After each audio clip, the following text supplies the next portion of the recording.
Hi, this is Snoop Dogg, and you're about to see the best sports and entertainment talk show on the internet with your host, Troy Geary, the man who seems to go to every sporting event, and Dave Stevens, born without legs, but won 7 Emmys and played college football and minor league baseball. Throw in Will Stein wherever Will Stein is, and you've got a heck of a show. It's the Geary, Stein, and Stevens Show. Faux shizzle.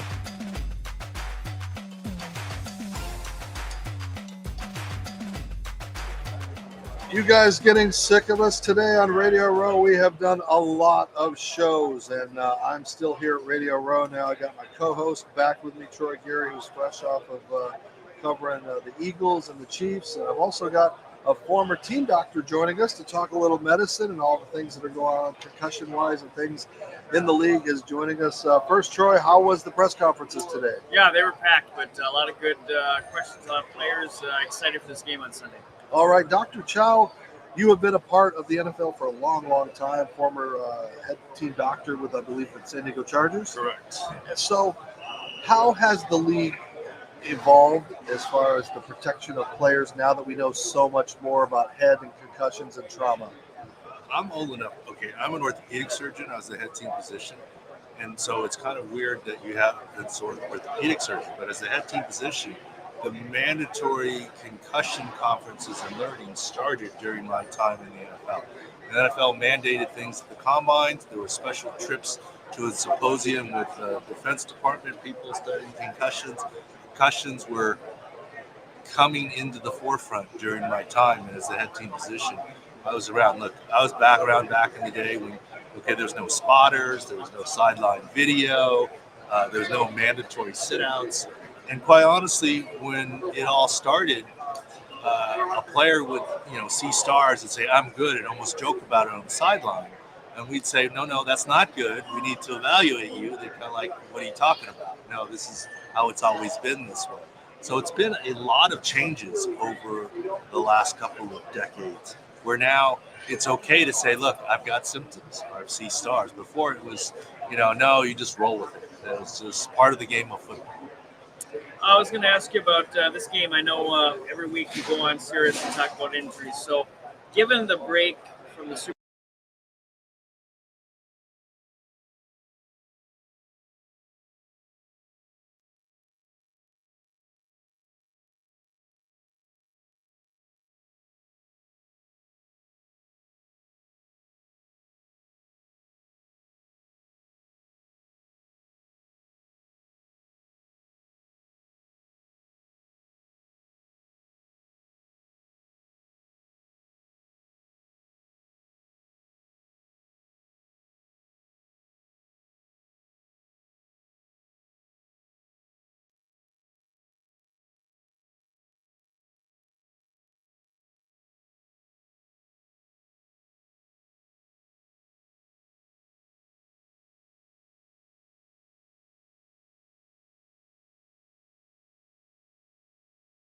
worse for next week, and B, it's the Super Bowl. You're just going to play, and so you mentioned concussions.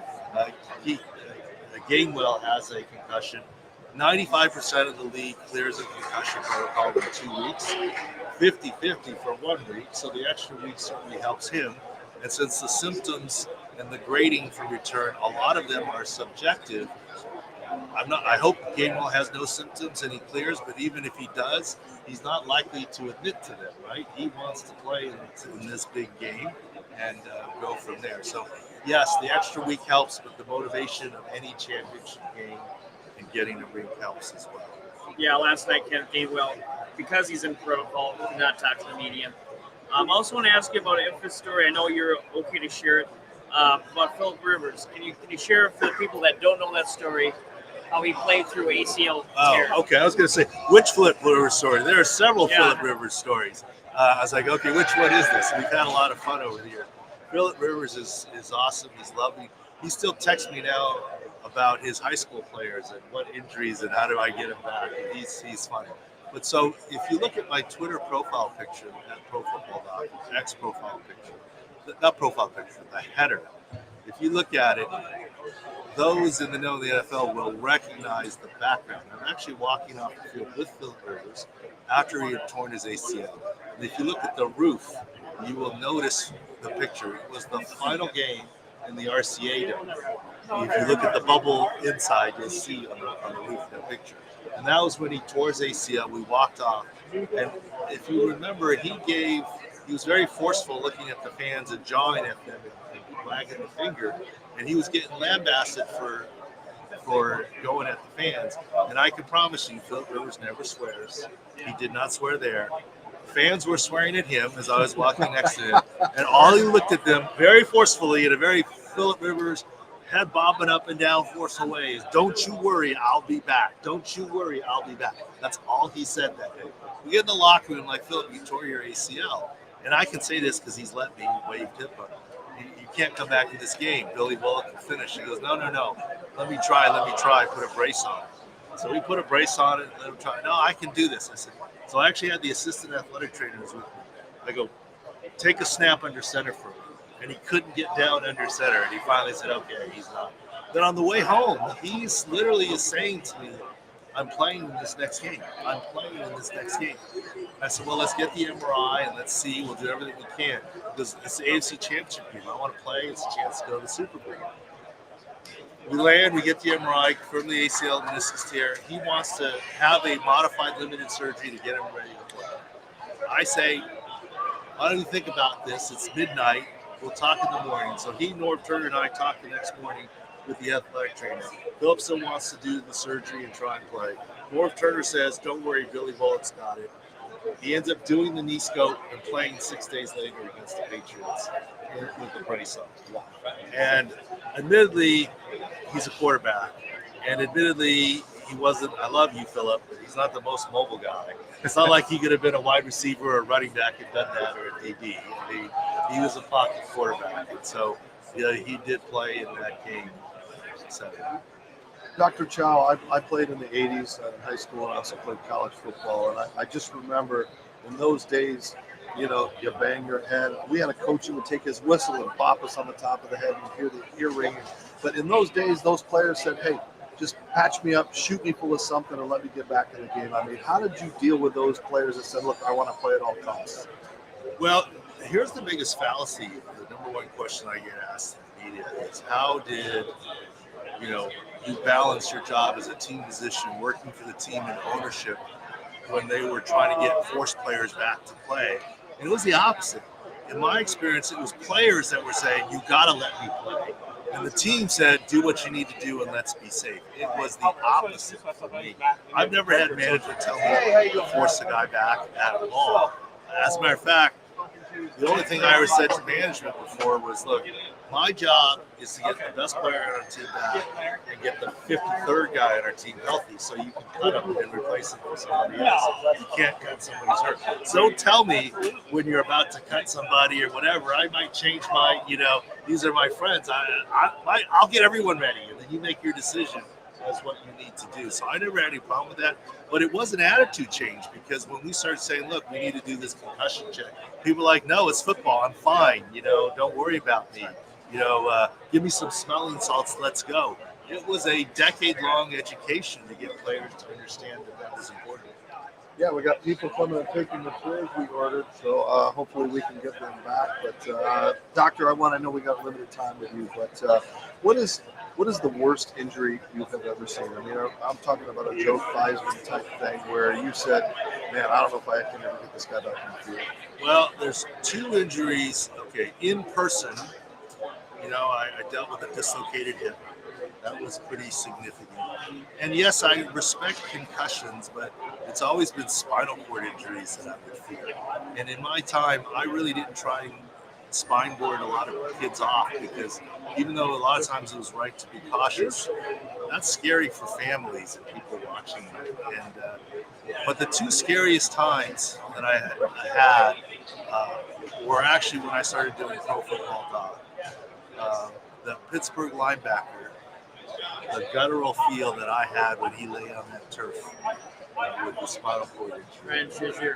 Ryan Shazier. I could barely speak. I knew something was wrong the way that he rolled over and his legs flopped. Ryan Shazier, and thank God he's walking. Everything is great. Okay, he didn't play football in that second week. And the other one was DeMar Hamlin. And during Damar Hamlin, so you guys know I do this in-game injury stuff. We actually had a meeting in-game when it happened saying, maybe we shouldn't talk about this Damar Hamlin injury because we don't want to be ambulance chasers. And I decided that if we don't talk about it, who would?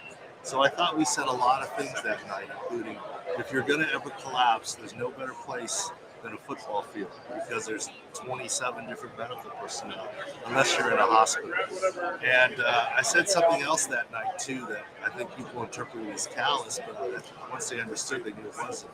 I said, I hope to God that they restart this game because I don't see how they can restart this game without in the background knowing he's okay.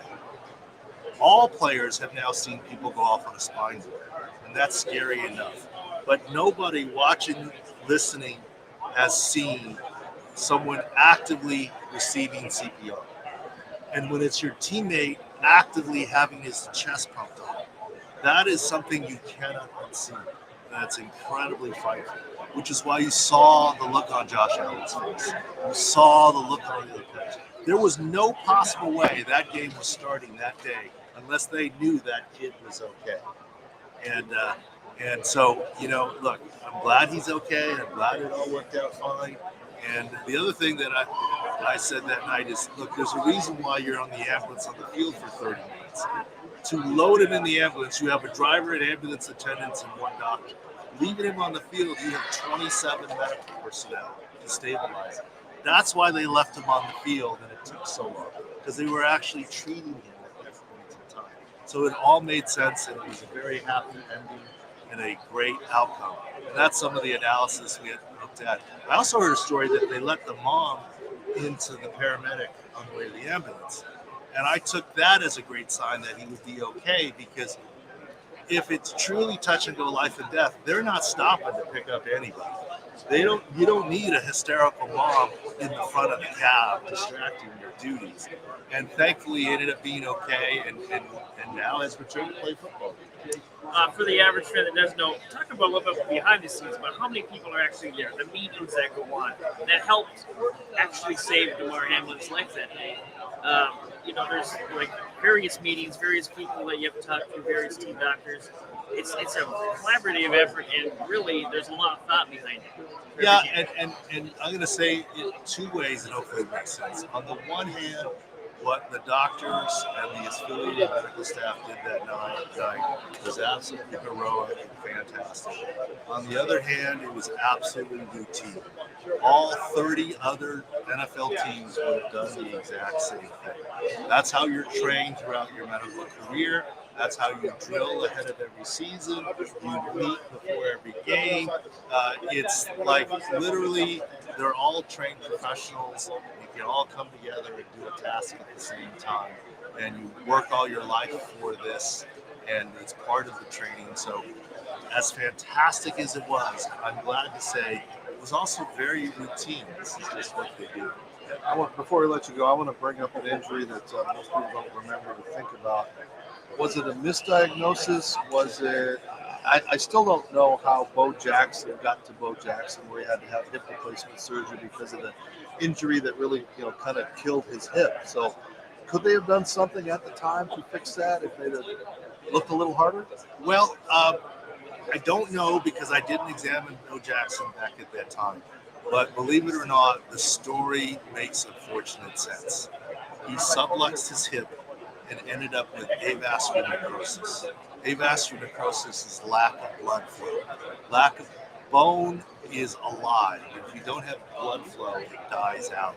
It's like if only this tree or this area of your lawn, your backyard, is only covered by one sprinkler head, and it's not really rained much where you are. When that sprinkler head goes out, that tree starts to die out, or the grass starts to die out. So I don't think it was a misdiagnosis. It was sequela of that injury that caused the surface to die out. Now, what Bo Jackson did prove is, look at how great technology is. He returned to play professional sports after his hip replacement. But the caveat is it also didn't last very long. And this is why you don't want to go down that path. So I don't think it was misdiagnosis. It was a set of circumstances. It was the same thing that we talked about at Sports Injury Central related to Tua Tagovailoa. And it does seem Tua's past that, right? It's not that worry. But initially, there was that worry over the next year or two, but he's past that. All right, doctor, you're an unusual doctor because you do so much social media. People can follow you and watch you and see you. So tell our fans out there how to watch you. Give the updates and the medical information that you do. Through Twitter or X at Pro Football Doc or at SIC-Score, SIC-Score. Sports Injury Central is at SICScore.com. And one thing I try to do is I try not to use a lot of medical terminology. I want to use football terms and everyday terms to relate to fans and for people to understand. Yes, I threw out avascular necrosis, but I also went sprinkler head. Right? So, I got a question because it's always bothered me. You know, I was born without legs, yet they call me a congenital amputee. But the amputee term means you had to have something cut off. So is there a better term or phrase or limb different? I don't know. I've always wondered. It's misleading in a way because congenital means born with, but you're not born with an amputation. You know, I'm not a pediatric orthopedist, and this might show both of our age a little bit. I'm not sure they use that term anymore. It might be congenital limb deficient, right? That would be a little more accurate than congenital amputee. Or freak of nature, right? Freak of nature. Okay, freak of nature. We like that. I like that. Freak of nature. Well, there's all sorts of things. Since the Chiefs are in the Super Bowl, I'll ask this question. Maybe you guys. The Chiefs are in the AFC West. I used to ask this question all the time. We went there every year. So Kansas City is in what state? Missouri. And it's called Kansas City because it's next to Kansas on the border. But you cross the river, and we've stayed there before, in Kansas City on the Kansas side. Why is it called Kansas City, Kansas, not Missouri City, Kansas? That makes sense. They have two Kansas City, Kansas. Yeah. There's Kansas City, Kansas, and Kansas City, Missouri. Why isn't it Kansas City, Missouri, and Missouri City, Kansas? Probably the same reason the congenital amputee. So we've caused more confusion than we've solved here. All right, doctor, before you go, you're wearing red, so are you rooting for the Chiefs, given it's an old AFC? Oh, it's red as in blood in Sports Injury Central. Okay. But my 12-year-old son, what little boy is not a Patrick Mahomes fan? So he's been a Patrick Mahomes fan for years. I took him to the Super Bowl in Arizona against the Eagles, right? Because he wanted to go, see Patrick Mahomes, and it was close. So he flew out unaccompanied minor. I took him. He had to buy tickets, and he was so excited when they won. And this time, thankfully, he goes, "Yeah, this Super Bowl's boring. They've played each other before." And I'm like, and I didn't correct him why that's not the case. I just went with, "Thank you. Just saved me $5,000 a ticket." Yes. Thank you. Yes, no problem, son. I'll fly home and we'll watch the game together. There you go. Troy learned that hard lesson yesterday by accidentally touching an app, and he had to buy 2 Super Bowl tickets. Yeah, I was going to go anyways, but, it happens, right? Doctor, God bless you, and thank you for spending a little time with us and giving us some insight. And I do appreciate the league has made good changes, and they're changing the way that we see this game. And hopefully, years down the road, there are even more safety things and protocols that are put in place as these athletes get bigger, faster, stronger. Those collisions are a lot bigger, faster, stronger. Well, and I've never been interviewed by a freak of nature before. There you go. All right. Thanks for joining us here on Radio Row. Gary, Stan, and Stevens. It's good to have Troy back. We're going to come back in a little bit. You never know who's going to walk by. We could have a doctor. We could have a cute nurse. You never know what's going to happen here on the Gary, Stein, and Stevens Show. Stay with us.